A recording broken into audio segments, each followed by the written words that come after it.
முதல் வாசகம். வாருங்கள், எரேமியா மீது குற்றம் சாட்டுவோம். இறைவாக்கினர் எரேமியா நூலிலிருந்து வாசகம். அதிகாரம் 18, இறைவசனங்கள் 18 முதல் 20 முடிய. யூதா நாட்டினரும் எருசலேம் வாழ் மக்களும், வாருங்கள், எரேமியாவுக்கு எதிராக சூழ்ச்சி செய்வோம். குருக்களிடமிருந்து சட்டமும் ஞானிகளிடமிருந்து அறிவுரையும் இறைவாக்கினரிடமிருந்து இறைவாக்கும் எடுபடாது. எனவே அவர் மீது குற்றம் சாட்டுவோம், அவர் சொல்வதை கேட்க வேண்டாம் என்றனர். ஆண்டவரே, என்னை கவனியும், என் எதிரிகள் சொல்வதை கேளும். நன்மைக்கு கைமாறு தீமையா? என் உயிரை போக்க குழி பறித்திருக்கின்றார்கள். அவர்கள் மேல் உமக்கிருந்த சினத்தை போக்குவதற்காக, அவர்களை குறித்து நல்லதை எடுத்துச் சொல்வதற்கு நான் உம்முன் வந்து நின்றதை நினைவு கூறும். இது ஆண்டவரின் அருள்வாக்கு. இறைவா, உமக்கு நன்றி. பதிலுரை பாடல். ஆண்டவரே, உமது பேரன்பால் என்னை விடுவித்தருளும். அவர்கள் எனக்கென விரித்து வைத்துள்ள வலையிலிருந்து என்னை விடுவித்தருளும். ஏனெனில் நீரே எனக்கு அடைக்கலம். உமது கையில் என் உயிரை ஒப்படைக்கின்றேன். வாக்கு பெறலாத இறைவனாகிய ஆண்டவரே, நீர் என்னை மீட்டருளினீர். ஆண்டவரே, உமது பேரன்பால் என்னை விடுவித்தருளும். பலர் என் மீது பழி சுமத்தியது என் காதில் விழுந்தது. எப்பக்கமும் பேரச்சம் சூழ்ந்தது. அவர்கள் ஒன்று கூடி எனக்கு எதிராய் சூழ்ச்சி செய்தார்கள். என் உயிரை பறிக்க திட்டம் தீட்டினார்கள். ஆண்டவரே, உமது பேரன்பால் என்னை விடுவித்தருளும். ஆண்டவரே, நான் உம்மீது நம்பிக்கை வைத்துள்ளேன். நீரே என் கடவுள் என்று சொன்னேன். என் வாழ்வின் ஒவ்வொரு கட்டமும் உமது கையில் உள்ளது. என் எதிரிகளின் கையினின்றும் என்னை துன்புறுத்துவோரின் கையினின்றும் என்னை விடுவித்தருளும். ஆண்டவரே, உமது பேரன்பால் என்னை விடுவித்தருளும். நற்செய்திக்கு முன்வசனம். உலகின் ஒளி நானே. என்னை பின்தொடர்பவர் வாழ்வுக்கு வழிகாட்டும் ஒளியை கொண்டிருப்பார் என்கிறார் ஆண்டவர். நற்செய்தி வாசகம். அவருக்கு மரண தண்டனை விதிப்பார்கள். மத்தேயு எழுதிய தூய நற்செய்தியிலிருந்து வாசகம். அதிகாரம் 20, இறைவசனங்கள் 17 முதல் 28 முடிய.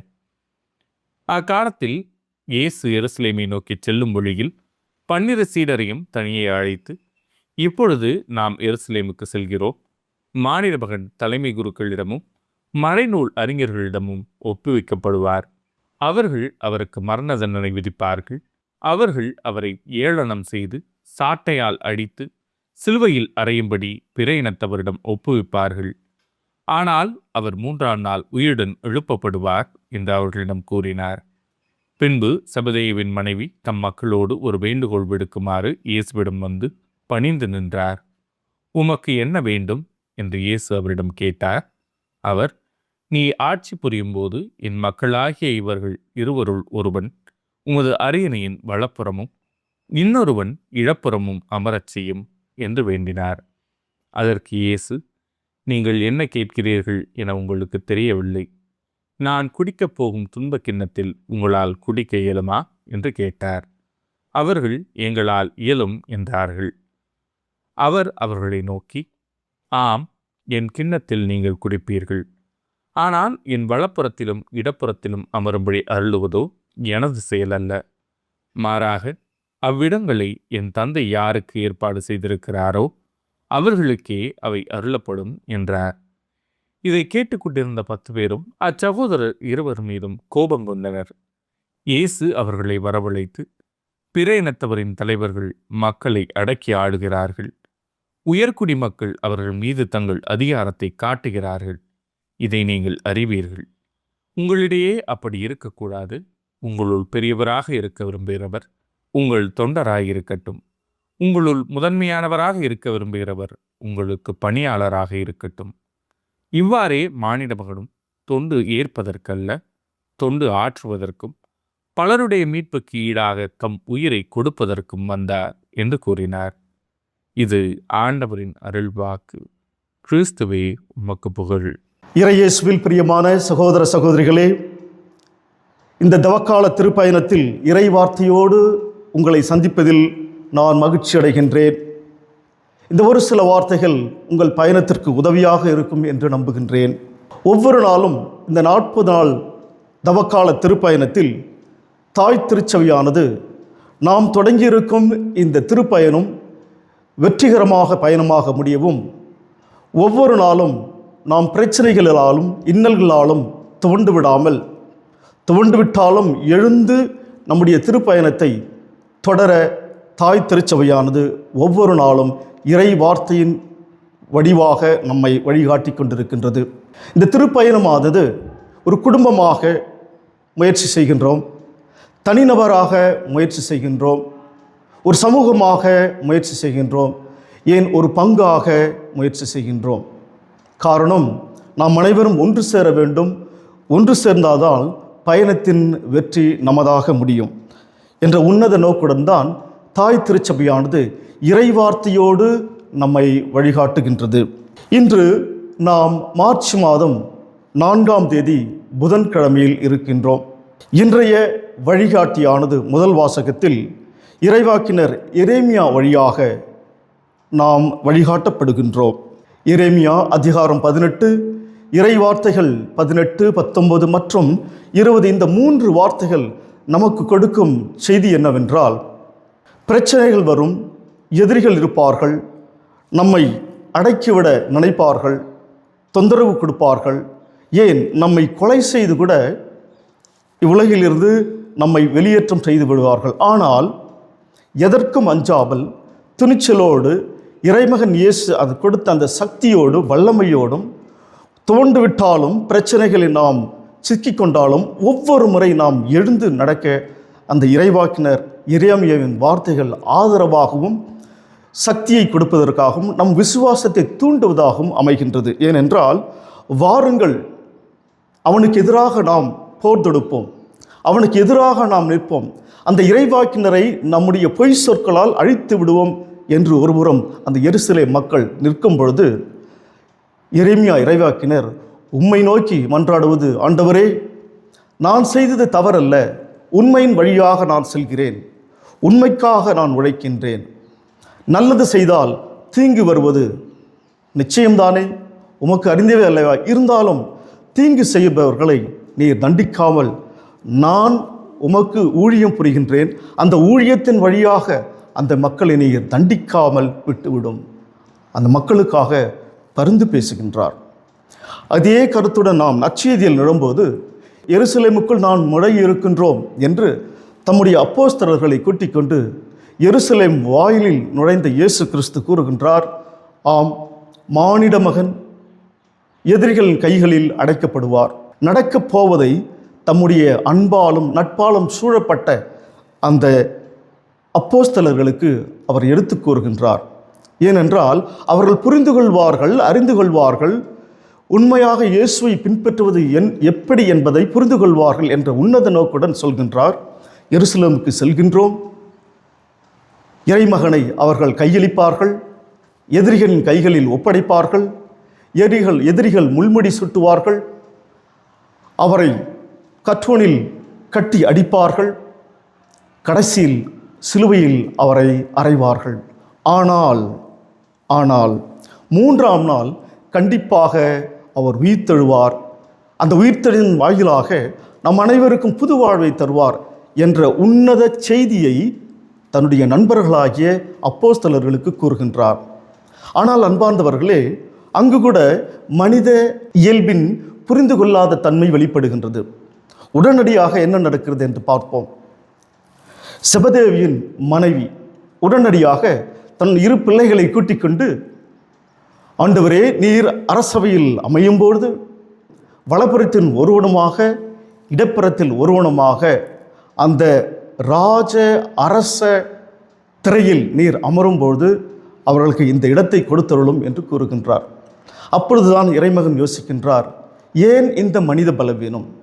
இறை வார்த்தையை, இறைவனுடைய திட்டத்தை மனிதர்கள் ஆகிய நாம் ஏற்றுக்கொள்ள முடியாத சூழ்நிலை ஏன் வருகிறது என்றால், நம்முடைய ஈகோ, அம்பிஷன், நான் இதை விட்டுத்தர மாட்டேன், இதுதான் எனக்கு தேவை என்ற ஒரு கட்டாயத்தின் வழியாக நம்முடைய இறை வார்த்தையை மறந்து விடுகின்றோம். இறை வார்த்தையின் வடிவில் நம்முடைய வாழ்வு செல்ல மறுக்கின்றது. உடனே சொல்கிறார், நான் குடிக்க இருக்கும் இந்த துன்பக் கிண்ணத்தில் நீங்கள் குடிக்க முடியுமா என்று. ஆம், நாங்கள் குடிப்போம் என்று சந்தோஷமாக சொல்கிறார்கள். அந்த துன்பக் களம், துன்ப கிண்ணம் என்பது ஒரு புரிதல் இல்லாமல் ஏற்றுக்கொள்ளப்படுகிறது. அதனால்தான் இயேசு கூறுகின்றார், இந்த துன்பக்களமானது துன்பக் கிண்ணத்தில் இருந்து நீங்கள் குடிக்கலாம், ஆனால் இறை திட்டம் என்று ஒவ்வொருவருக்கும் ஒன்று உண்டு. அது எனதல்ல, இவ்வுலகத்தை படைத்து ஆண்டு கொண்டிருக்கும் பேரரசராகிய நம்முடைய தந்தை கடவுளுக்கு உரியது என்று மிக சுலபமாக பதில் சொல்கிறார். அன்பார்ந்தவர்களே, இந்த இரு வாசகங்களிலிருந்து இன்றைக்கு நாம் எடுத்துக்கொண்டு தியானிக்கக்கூடிய அந்த செய்தி என்னவென்றால், ஒரு பேரரசன் தன் மக்களை கட்டி சுமக்க அவனுக்கு ஆயுதங்கள் தேவை இல்லை, மாறாக அவனுடைய அந்த தியாக வாழ்க்கையின் வழியாக தம்முடன் ஒப்படைக்கப்பட்ட மக்களை கண்டிப்பாக காக்கலாம். இறைவேக்கினர் எரேமியாவாக இருந்தாலும் சரி, நமது ஆண்டவர் இயேசு கிறிஸ்துவாக இருந்தாலும் சரி, தன்னை அழித்து கொண்டு தன்னுடைய உணர்வுகளை விட்டு தந்து எதிரிகளை அழிக்காமல் தன்னைத்தானே அழித்து கொண்டு தம்மிடம் ஒப்படைக்கப்பட்ட அந்த மக்களை காக்கின்றார். இதற்கு தேவையானது என்னவென்றால், இயேசுவிடம் ஈகோ இல்லை, அம்பிஷன் என்ற சொல்லக்கூடிய எதிர்பார்ப்புகளும். ஏனென்றால் அவர் எதிர்பார்த்தது எல்லாம் தந்தையின் கட்டளைப்படி நடப்பது மட்டும்தான். எனவே நாம் இந்த தவக்காலத்தில் இறை தந்தையின் கட்டளைப்படி, அவருடைய திட்டத்தின்படி நமது வாழ்வு பயணிக்கும் பொழுது கண்டிப்பாக நம்முடைய தவக்கால முயற்சிகள் அனைத்துமே ஒரு நல் முயற்சியாக அமையும். நம் குடும்பங்கள் இறை ஒளியை பெறும், இறை திட்டத்தை அறிந்து கொள்ள ஒரு வாய்ப்பாக அமையும். இந்த நிகழ்ச்சியை நாம் படிக்கும் பொழுது என் மனதில் ஓடிக்கொண்டிருப்பது இரண்டு: மெழுகின் ஒளி, உப்பின் சுவை. இந்த இரண்டுமே பார்த்தீர்கள் என்றால் அன்பார்ந்தவர்களே, இந்த மெழுகு தன்னை அழிக்க அழிக்க அழிக்க தன்னுடைய ஒளியை கொடுத்து இருண்ட அந்த உலகத்திலிருந்து, அந்த இருண்ட பாவ உலகத்திலிருந்து நம்மை காக்கின்றது.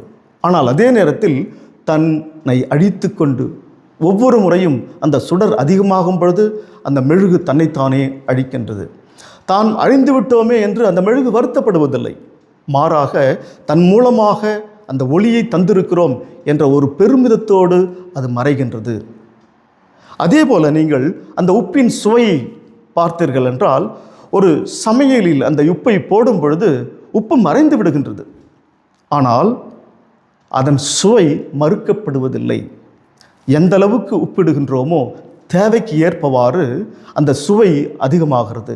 சுவைக்கும் பொழுதுதான் அந்த உப்பை நாம் நினைத்து பார்க்கின்றோம். அன்பார்ந்தவர்களே, மெழுகாக இருந்தாலும் சரி மறைந்து விடுகிறது, உப்பாக இருந்தாலும் சரி மறைந்து விடுகிறது.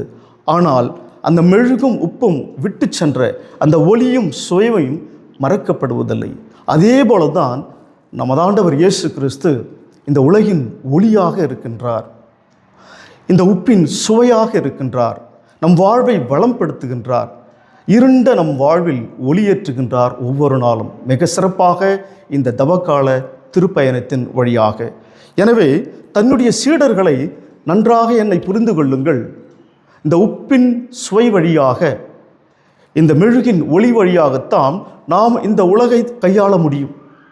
என்னைப் போல நீங்களும் மாற வேண்டும், இந்த ஈகோவையும் அம்பிஷனையும் எடுத்துக்கொண்டு என்னிடம் வராதீர்கள் என்று கூறுகின்றார். எனவே நாம் அதிகமாக சுமந்து கொண்டிருப்பது என்னவென்றால் அந்த ஈகோ, தற்பெருமை, தன்னலம், விட்டுத்தராமை, கோபம், அடக்குமுறை ஒரு பக்கம். அடுத்த பக்கம் என்னவென்றால் ஆசை, பட்டம், பதவி, பெரிய ஒரு பதவி எனக்கு கிடைக்க வேண்டும் என்று சிறுவர்களிலிருந்து பெரியவர்கள் வரை இந்த சமுதாயத்தை சீரழித்து கொண்டிருக்கிறார்கள். அரசியல்வாதிகளாக இருந்தாலும் சரி, ஆன்மீகவாதிகளாக இருந்தாலும் சரி, நாம் அனைவருமே இந்த பெரிய சுவை அற்ற ஒரு நிலையில் தான் இருக்கின்றோம். இந்த நோயில் இருந்து நாம் வெளிப்படுவதற்கு இறைவனின் ஒளியையும் இறைவனின் அந்த உப்பு கலந்த நற்சுவையையும் நாம் ஏற்றுக்கொண்டு பயணிக்கும் பொழுது நம்முடைய திருப்பயணம் வெற்றிகரமாக அமையும். நாம் இந்த தவக்காலத்தில் எடுத்த ஒவ்வொரு முடிவும் இறை ஒளியின் வழியில் நமக்கு செல்வதற்கு துணையாக இருக்கும். எனவே இந்த தவகால பயணத்தை நாம் வெற்றிகர பயணமாக முடிக்கும் பொழுது இறைமகன் தன்னுடைய உயிர்ப்பின் வழியாக நமக்கு புது வாழ்வை கொடுப்பார். அந்த புது வாழ்வில் நாம் முழுமையாக அவருடைய நற்செய்தியை புரிந்து கொள்ளும் அந்த சக்தியையும் கொடுப்பார். இந்த இருண்ட உலகில் ஒளியேற்றப்படும் நம் வாழ்வில், இருண்ட வாழ்வில் ஒளியேற்றப்பெறும் இறை ஒளியோடு நாம் பயணிக்கும் பொழுது நம்முடைய கிறிஸ்துவ வாழ்வு ஒரு நல்ல வாழ்வாக அமையும் என்று கூறி, இந்த சிறிய செய்தியை நீங்கள் எடுத்துக்கொண்டு தியானிக்கும் பொழுது உங்களுக்காகவும் பிறருக்காகவும் ஜெபித்து இந்த பயணம் ஒரு நற்பயணமாக, ஒன்று சேர்ந்த பயணமாக முடிக்க உங்களை வாழ்த்தி ஜெபிக்கின்றேன். ஆமென்.